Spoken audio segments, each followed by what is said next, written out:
no crying and cooking. Not if we have anything to say about it. Hey, Sharks, my name is Glenn Smith. And I'm his daughter and business partner, Madison Smith. And today we are here seeking $90,000 for 15% equity in our company. Sharks, for generations, cooks around the world have sought relief from the infamous onion tears, the burning, the itching, my eyes. Cutting onions is painful, and we have tried all the hacks, and none of them have worked for us. We have tried chewing on bread while cutting. We've put a matchstick between our teeth. And this guy has even worn yard goggles in the kitchen. And trust us, Sharks, none of these hacks have worked for us, which is why we invented the Fanion. The Fanion is a countertop, cute, cordless fan that is placed next to your cutting board, which simply blows away the fumes and vapors of eye-irritating vegetables such as onions, shallots, peppers, garlic, etc. You'll only cry tears of joy. It really is that simple. So come on, Sharks, who's ready to chop it up with the Fanion? And who's ready to be? We are back with another Shark Tank Breakdown episode. I am your host, Dave, 10-year intellectual property attorney, dealing with everything from trademarks, trade secrets, patents, as well as copyrights. And today's going to be interesting. I already could tell it's essentially a fan for the kitchen. Fanion, you got the name, so maybe it's some branding there. But based on kind of their initial pitch, and shout out to Glenn Smith as well as his daughter. I love to kind of see these family affairs where you have a husband and wife, or a daughter, son, or a father, daughter, or father, son, whatever the case may be, to kind of collectively have your family in it. I'm all for 90,000, 15%. The valuation is pretty modest. The three things plus the bonus that I look for is how simple is it? Again, it's essentially a fan. How effective is it?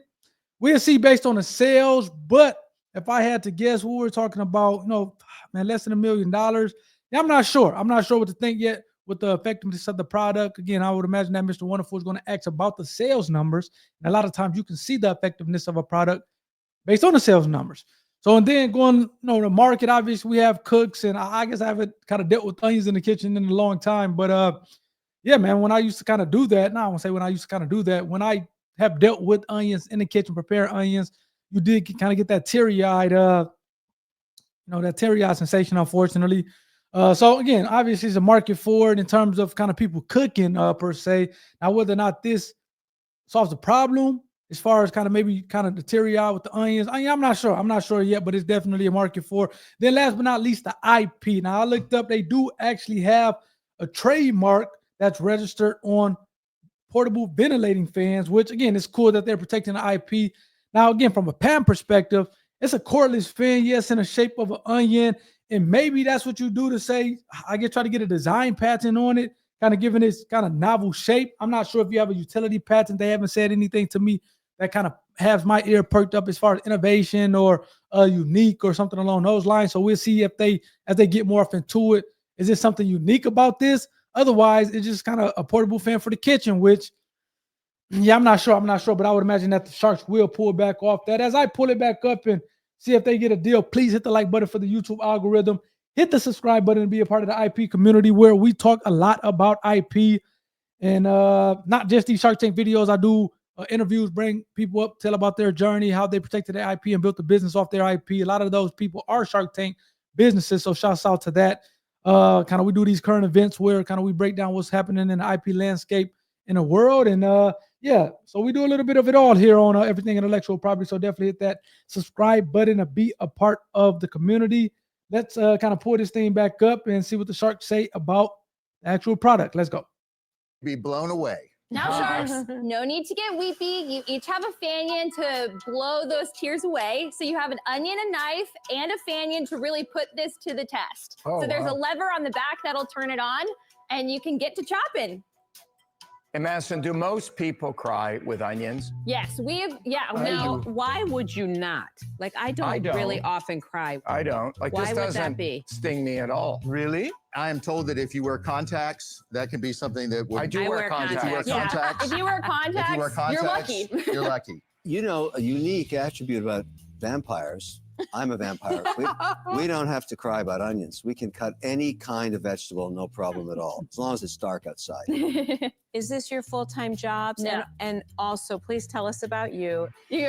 I am a vice president of a large U.S. poultry company. I buy feed ingredients, feed chickens. And Madison, what do you do? After graduating from Georgia Tech, I studied industrial engineering, and I've worked in the technology and supply chain spaces for about the last 4 years. So this is a very simple product. I get it.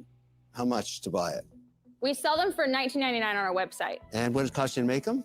$8.09. Well, you know your numbers. How many do you sell? We just launched in November. So it's And about 7 months. We have sold almost 1,800. We have 28,000 in sales. That's not bad. Not bad at all. How are you guys promoting it? We've predominantly done social media. We've put a lot of money into running ads. and how much money have you spent on advertising so far? On advertising, about $17,000, $18,000. Wow. And how much money have you invested to get it to this? $468,000. Wow. Hello. That's a Wow. lot of crying over onions. Where did you get the money to spend $468,000? Cash, credit, home equity. What How? did you Home use equity to do? too? Home equity as well. Correct. Oi. Oh! Whoa. Eloc What did you spend that on for this? or Fan. Mostly inventory. How We much have do you have in inventory Inventory. at your Inventory. cost? How much do you have in inventory at your cost? 31,000 units. Oh, okay, so that's 250 grand basically. Correct. You got 31,000 units. What is it costing you to acquire a customer right now? Do you know? How much did you spend on advertising divided by the number of units you've sold? So 17,000 divided by, Almost 1,800. yeah. So, Right, so about $10 a unit. Yeah. So Okay, you're, this is you're not a breaking good even. number. Yeah. You're not making any money. Right now, you're losing some. Yes. What's the plan to sell the existing sunk inventory? That is why we are here, is that we need help with that. Where we really started trying to go 100% direct to consumer. Over 10,000 Google searches happen every month of people searching how to stop crying while cutting onions. I mean, there's viral TikTok videos. This is definitely, and it works. We know that it works.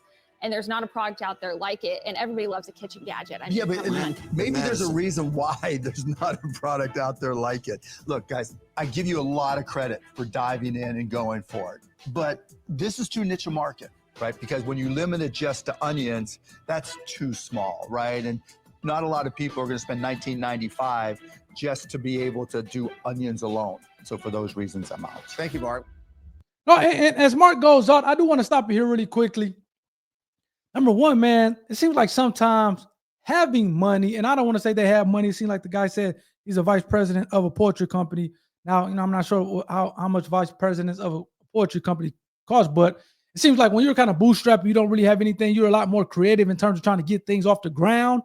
Spending almost $500,000 essentially for a fan that kind of blows in the kitchen. Again, I'm not sure if it's some proprietary technology they haven't said on why it has you stop crying or blows the tears away or whatever the case may be. But spending $500,000 on that's interesting to say the least. Again, $10 on to acquire a customer. So they have some numbers that are not in their favor. Obviously, I think this is going to be a tough one. We're 2 for 2 up until this point in time. I think sharks are going to start dropping like flies as we kind of continue on with it. And it's interesting because, again, I have all these people on that's talking to me about Shark Tank and kind of how difficult it is to be on there, and you have a better chance of being struck by lightning. And I wonder if this was kind of more so, number one, maybe a learning lesson, but number two, also just maybe for ratings, because just maybe from the product itself.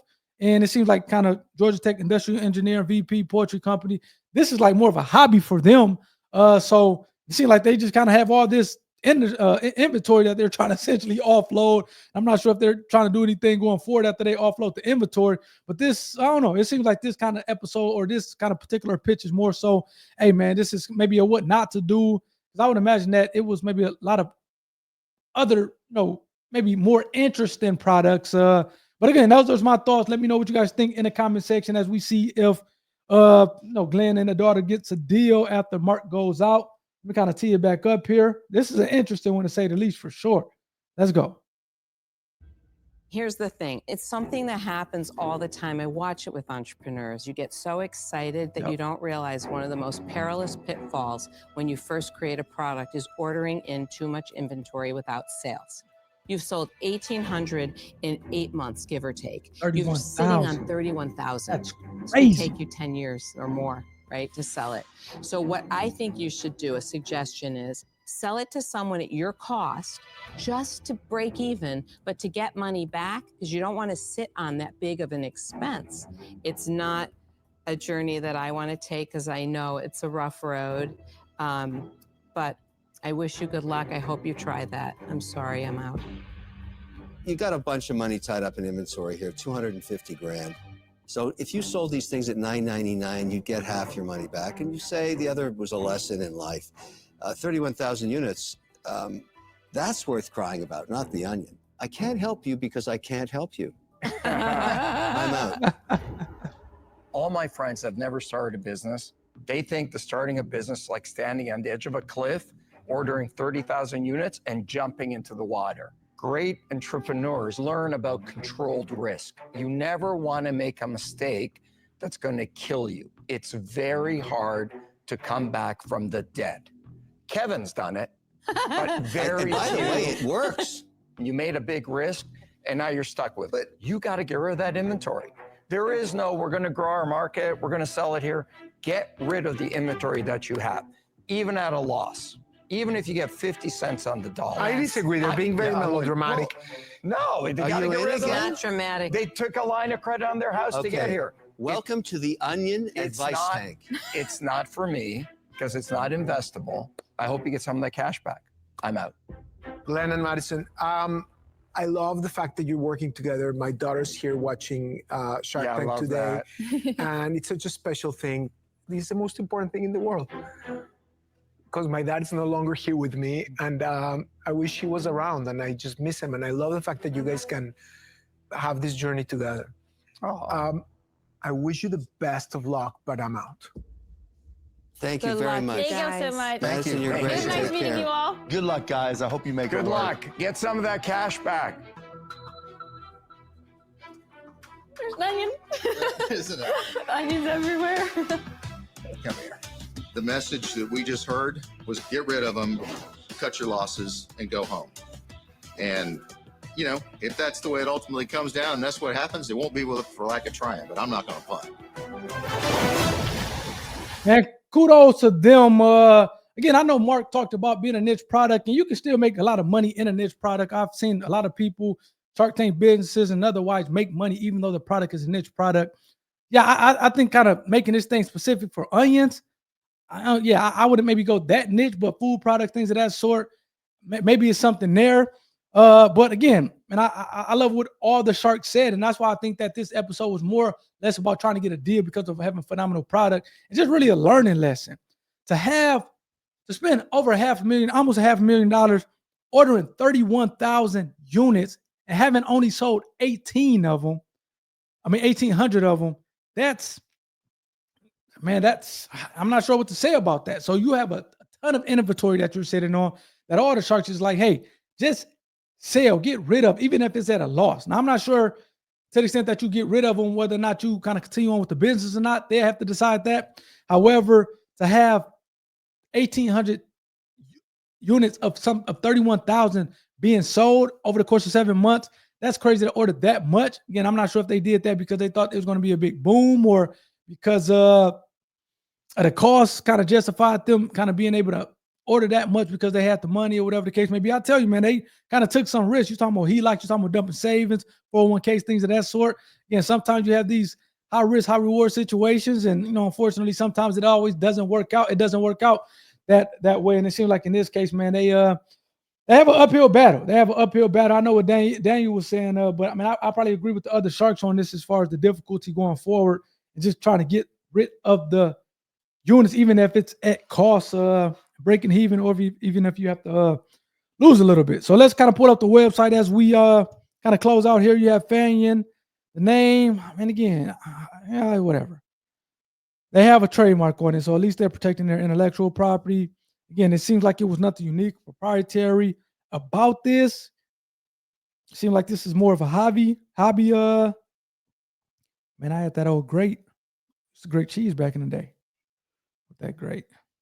Oh, they didn't show the back of it. Now, I definitely think you can get a design patent on this thing. An onion fin, you got some holes in it. So I do think it's worth having a design patent. And again, maybe you get a design patent and it's kind of a catchy thing that you put in the kitchen.